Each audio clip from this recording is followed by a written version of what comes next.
specializing in the profession already. Jen McKenna, elementary education. Alan Perez Florido, advertising.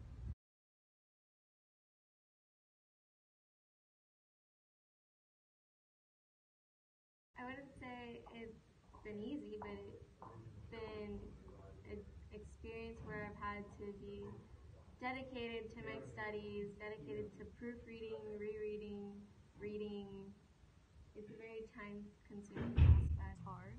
I have to double-check everything I submit. I have to read everything that I write before I turn it in. It's a struggle. Definitely a little harder studying. I have to, whatever notes I write, I rewrite, or whatever chapter I need to read, I read twice, or I listen to an audiobook of the book so I can retain the information a lot better.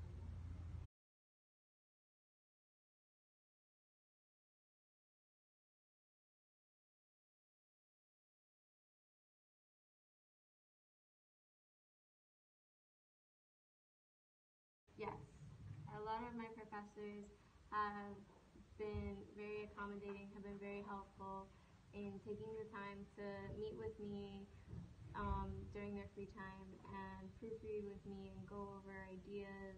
It didn't, because I kind of just do it on my own. If you tell a professor that you have a learning disability or you're a part of the disability center, they'll give you time and a half, or they'll let you take the test at the disability center. So yeah, it's they're pretty accommodating.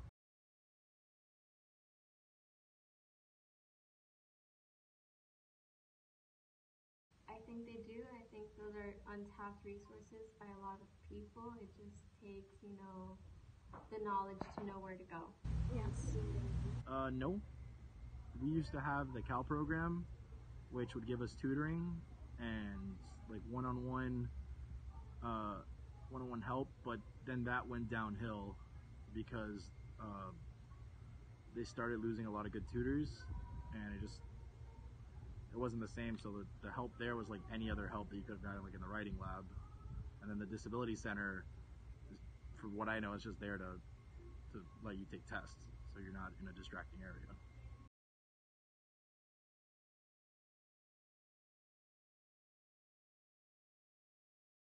Yes and no. I mean, I work hard because I'm a dedicated student. I shouldn't compare myself to others. Everyone learns differently. Everybody struggles in college, like it's just an added thing to it. What could Barry do to better accommodate you?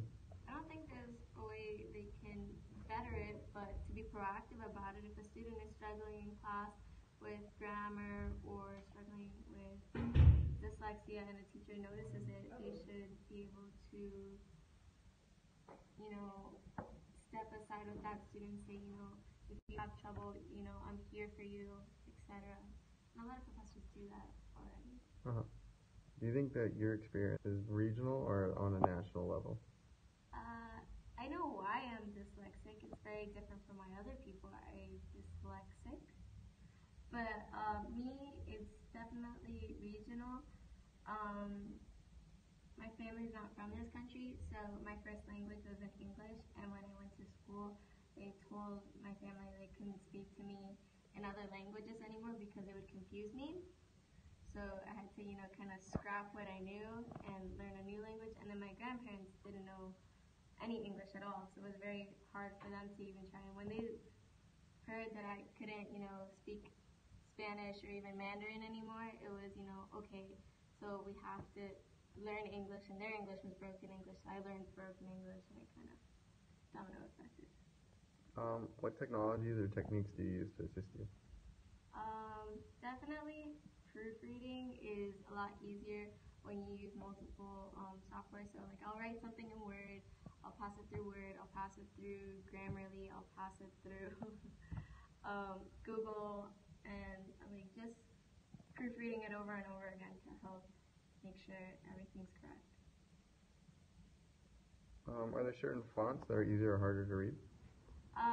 Depending on the device. I don't have the best eyesight, but if something is on the screen, I would prefer for it to be something like Times New Roman, whereas if it's printed, I can see it a little bit better if it's like Helvetica. Okay. What could Barry do to better accommodate you?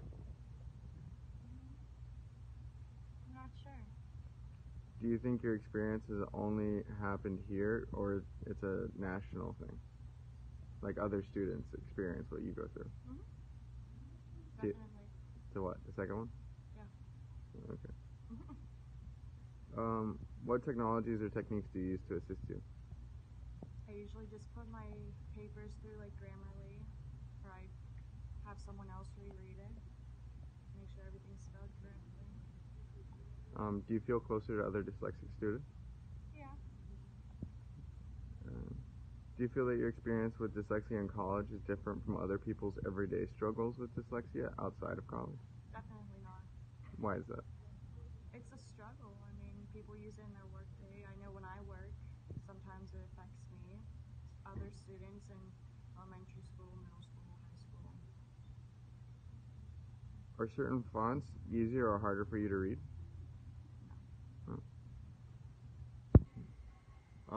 Do you feel like students with dyslexia are more at ease around each other? I don't know. Like, I feel like any student. Have you noticed that you, Jen, and Christy hang out a lot more than you do with other students?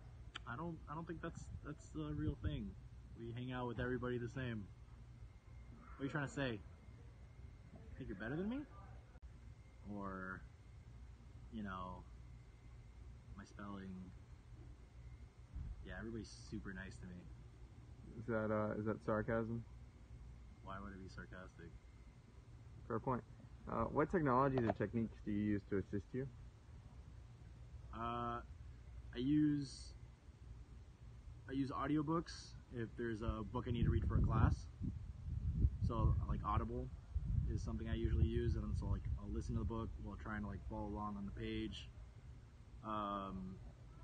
When it comes to studying, I lock myself in a room, turn off my phone, throw it away, and I have to constantly read certain parts over and over again until I understand, or just like kind of read the passage and put it in my own words.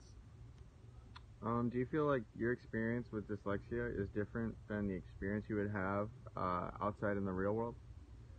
I mean, yeah, like when I hear people say that they read a book in like a week and it takes me like 2 months, I think to myself like, wow, that's pretty awesome. I wish I could totally read a book in a week,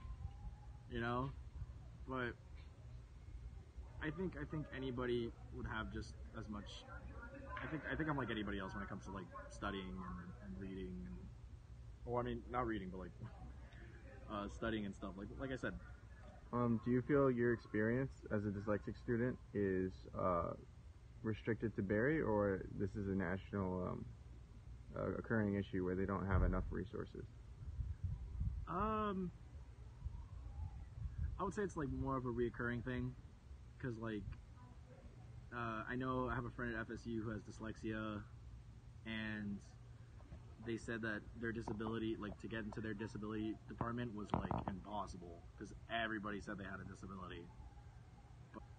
But I mean, how can you really judge if someone has a disability or not? I understand there's papers and all that, but if you go to a psychologist and then they diagnose you with dyslexia and like you never knew, then you should be allowed in that department, But if they make it harder, then it's just making it tougher for kids to get an education and like really learn. When did you find out you had dyslexia? 3rd grade, so I think I was like 10 or 9. How did you find out? I was in my psychologist's office, and I didn't know he was a psychologist. I just thought he was my tutor, and we would always do these games, and a lot of reading was being done, and I had no idea what was going on until he told my mom, like, oh yeah, he has dyslexia. That's why it's like so long to learn these things. So when they told me I had dyslexia, I thought it was like cancer or something. So I thought I was gonna die, and I started freaking out, telling my mom like, oh my god, and I found out it was just like the reason why I read slow. So Why knowing that you had dyslexia would you further disable yourself by joining a fraternity, which has been known to lower IQ? I don't think it lowers my IQ. I think certain people lower my IQ. Like I'm not gonna say their name, but their name does rhyme with like Teddy, and like their last name rhymes with like This interview is over, like 4 T's. sir.